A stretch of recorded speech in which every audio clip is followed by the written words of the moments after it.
Mister Gauhar को कौन ये उठा सकता था वहां से, ये अस्पताल से, मुझे समझाएं। आपका बड़ा आदमी था ना, उमर अयूब को कौन उठा लेता? ये उसके बाद आपके अली मोहम्मद खान साहब सुनते हैं ना, ये गलत है, ये झूठा है, ये सच्चा है यार। काशिफ, मैं ये कह रहा हूँ, ये वहम तो रहेगा ना दोनों साइडों के दरमियान। चल रही है। एक सलमान अकरम राजा साहब किसी अस्पताल गए हैं, वो चेक करने के लिए गए हैं। अली अमीन गंडापुर साहब वहां से आए कि सीधे पीएम से गए हैं, उसके बाद कि मैं जाकर चेक करूं कितनी लाशें, गए हैं। उन्होंने जाना, सहाफी बेचारा कमजोर है, मतीउल्लाह को उठा लिया, मारपीट कर ली का काम है। चलो हम करते हैं जितनी औकात करते। अगर वो चेक कर रहा है आप उसको उठाते क्यों? सर मैं वही पूछ रहा हूं, मुझे ये बताएं, ये 8 किस बात की? नहीं मुझे बताएं, सलमान अकरम राजा साहब बैरिस्टर गौहर साहब अस्पताल क्यों नहीं गए अब तक? ये जाके चेक कर ले। चलो हम तो जाना चाहिए, बिल्कुल जाना चाहिए, ये बात जाना चाहिए, क्यों नहीं गए फिर सर? जाते उनसे पूछे, मेरे से आप पूछे, आपके पास आपके शो में आते हैं, पूछा करें उनसे। पूछता हूं मैं, शायद हम पूछ लेते हैं। मेहरबानी। क्या पीटीआई को परेशान होना चाहिए? पीटीआई को ये प्रेस रिलीज सुन के परेशान होना चाहिए पढ़ के? देखिए, पहली चीज तो ये कि ये प्रेस रिलीज जो आई है, ये 26 नवंबर के जो वाकयात हैं उसके बाद आई है। उन वाकयात के ऊपर अब डिफरेंट इंटरप्रिटेशंस हैं। तहरीक इंसाफ की एक इंटरप्रिटेशन है, हुकूमत की एक इंटरप्रिटेशन है। अब जो सामने 25 करोड़ लोग हैं, उन्होंने क्या बात मानी, वो किसकी बात माने? जो चीज देखिए समझना हमारे लोगों के लिए बड़ा मुश्किल हो जाता है, और स्पेशली जो इदारों के अंदर बैठे हुए लोग हैं, कि परसेप्शंस बड़ा मैटर करते हैं। आज आपको नहीं याद होगा कि लाल मस्जिद के अंदर जब ऑपरेशन हुआ कितने लोग वहां पर शहीद हुए। गवर्नमेंट का फिगर 102 का था, लेकिन पब्लिक ये कहती है, I don't know if you remember, public में परसेप्शन ये बना कि जी बड़े बंदे मार दिए, बड़े बंदे 102 है। फिर कि फास्फोरस के बम चल गए, ये हुआ। तो परसेप्शन अभी ये बन चुका है कि जी कि वहां पर बहुत बड़ा हादसा हुआ, ये लोगों ने बात बाय कर ली है। अब इसका तोड़ आपने कैसे करना है? अब तोड़ अगर आप चाहते हैं कि किया जाए तो फिर आप उसको फैक्ट से कर सकते हैं। आपने उसी परसेप्शन को मजीद स्ट्रेंथन कैसे कर दिया कि जब आपने झूठ बोलने शुरू कर दिया? नहीं, सबसे पहले पकड़ेगा ना, सबसे पहले आपने स्ट्रेंथन तब कर दिया कि जब मतीउल्लाह जान और साकिब बशीर पिम्स हॉस्पिटल से आपने उठाए, हॉस्पिटल की कार पार्किंग से उठाए, तो लोगों ने कहा ये क्या छुपाने की कोशिश कर रहे हैं? तो वो जो बात कर रहे हैं फिर वो बात ठीक होगी। अब कोई अकल सर ये शुरू उधर से हुआ जब मोहसिन नकवी साहब ने यहां खड़े होकर कहा गोली चली नहीं।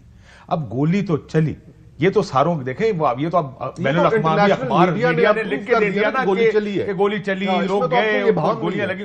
सो उधर जब ये देख रहे हैं कि हुकूमत कहती है गोली चली नहीं, दूसरी साइड कहती है गोलियां चली हैं, तो वहां से आपका अब लोगों का ये ट्रस्ट सरकार से तो खत्म होना शुरू हो जाएगा। अब ये जितनी मर्जी है कहानियां सुनाए, हुकूमत रोज वुज़रा हमारे साथ बैठते हैं, टीवी प्रोग्राम्स में बैठते हैं, पीपल आर्ट बाइंग इट, लोग नहीं बात उनकी सुन रहे। अब ये जो परसेप्शन आपके एक इतना बड़ा अवाम के अंदर खड़ा हो गया है, क्या वो आप इस प्रेस रिलीज से काउंटर कर सकते हैं? लेकिन इससे आगे चलते, अभी मैं इससे आगे आ रहा हूं। क्या इस पहले भी प्रेस रिलीजें बड़ी सख्त आती रही हैं? Should it worry them PTI के रिकॉर्ड प्रेस रिलीज है, चलो जी पहले की तरह सख्त। अब जरा मुझे इससे आगे आने दे। जो रियलिटी नहीं समझी जा रही वो ये है कि सोशल मीडिया अब लेगेसी मीडिया के निस्बतन ओपिनियन मेकर बन गया। ठीक, लेगेसी मीडिया की 3 एग्जांपल्स हैं हमारे सामने। सबसे अभी रीसेंट एग्जांपल जो है वो यूएस इलेक्शंस की है, कि लेगेसी मीडिया वहां पर एक और लाइन इख्तियार किए हुए था और वहां पर लोगों ने ट्रंप को जिता दिया। 8 फरवरी, मैं उधर भी आता हूं, 8 फरवरी मीडिया के इधर तो गला काटा हुआ था भाईजान, तो लोगों ने सोशल मीडिया से चले हैं सारे। आ रहा हूं उधर भी। इंडिया में अब की बार 400 पार, ये नारा था ना मोदी का, और सारा लेगेसी मीडिया उसके साथ था। नतीजा क्या निकला? पाकिस्तान 8 फरवरी मीडिया के ऊपर हू का आलम था। आप इमरान खान की शक्ल नहीं दिखा सकते, उसके कोई कैंडिडेट्स नहीं है, कोई इंतखाबी निशान नहीं है। 8 तारीख को लोगों ने इलेक्शन इंटरनेट से ढूंढ के वोट डाले ना, गांव देहातों में भी।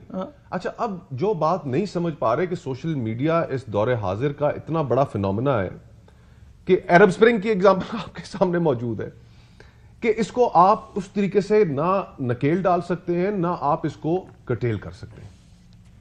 कटेल करने की कटेल तो कर सकते, चाइनीज एग्जांपल है ना, चाइनीज के हिस्टोरिकल एक्सपीरियंसेस और हैं, हमारे हिस्टोरिकल एक्सपीरियंसेस और हैं। मतलब कटेल तो किया जा सकता है ना। देखा, अब आपने फायरवॉल लगा दी, देयर वाज अ टाइम ना मैं वीडियो डाउनलोड कर सकता था, ना वॉइस नोट डाउनलोड कर सकता। ये पिछले यार throughout that last week मेरा जो सबसे और मेरे जैसे और भी बहुत ज्यादा लोगों का न्यूज़ सोर्स करता, आप लोग करते हो। हाँ, न्यूज़ सोर्स जो था वो सोशल मीडिया था। It wasn't the main stream TV channels, because मुझे एज अ व्यूअर पता था कि इसके ऊपर तो कोई चीज आई नहीं रही। अगर हकीकत देखनी है तो सोशल मीडिया पर जाओ और फिर सोशल मीडिया के अंदर तलाश करो और उसको परखो। अब हर आदमी नहीं परखता, किसी की परखने की सलाहियत ज्यादा है, किसी की कम है, ये तो एक नेचुरल सी बात है। अब ये सोशल मीडिया देखें सबसे ज्यादा इस्तेमाल कौन कर रहा है? मेरे बच्चों के लिए उनका न्यूज सोर्स मुकम्मल तौर पर ये है। हम तो फिर टीवी देखते हैं, सुबह उठ के अखबार देख लेते हैं। 66% आबादी इस मुल्क की नौजवानों पर मुश्तमिल है। अब उन 66% को आप कह रहे हैं कि तुम ये जो तुम्हारा न्यूज सोर्स है हम ये भी खत्म करेंगे, नंबर एक। नंबर दो, खत्म नहीं, वो टेक्निकली कह रहे हैं कि इसके ऊपर फेक न्यूज नहीं आने देंगे। मकसद तो यही है ना, मकसद तो उसको गैग करना है।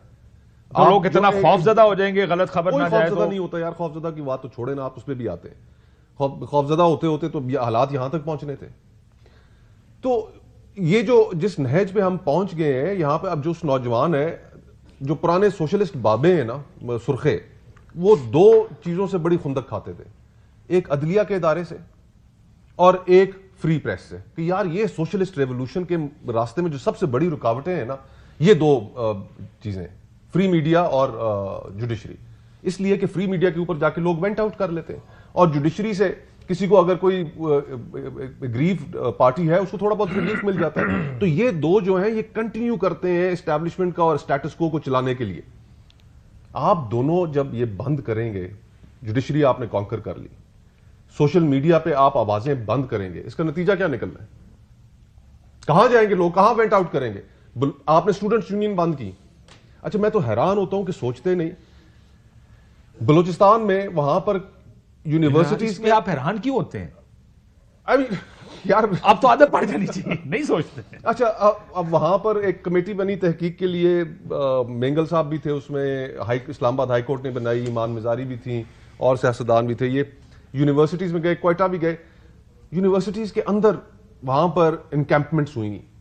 यार, आप जब लोगों को कैथारसिस नहीं करने देंगे, उनको भड़ास नहीं निकालने देंगे, वेंट आउट नहीं करने देंगे, तो सीधा उन्होंने फिर पहाड़ों पे चढ़ना है ना। कहते हैं ना, कुकर, प्रेशर कुकर से एक सीटी बचती है, उससे निकलने तो देना चाहिए। स्टीम निकलती है तो फटता नहीं। इस चीज पे गौर करें कि अब मैं आपको अपनी जमात का, पीपल्स पार्टी का जिस जमाने में मैं था, एक्सपीरियंस बताऊं, और वही अभी मुस्लिम लीग नून के साथ भी हो रहा है। बड़े पैसे खर्च किए सोशल मीडिया में कि टीम्स बनाएं, तो ये करें, गैर मुल्की कंसल्टेंट्स भी हायर किए। अगर आपके पास सौदा बेचने के लिए प्रोडक्ट बिकती है, प्रोडक्ट बिकती है, बेचने वाला नहीं होता। देखिए, बयानिया उनके पास है कोई नहीं,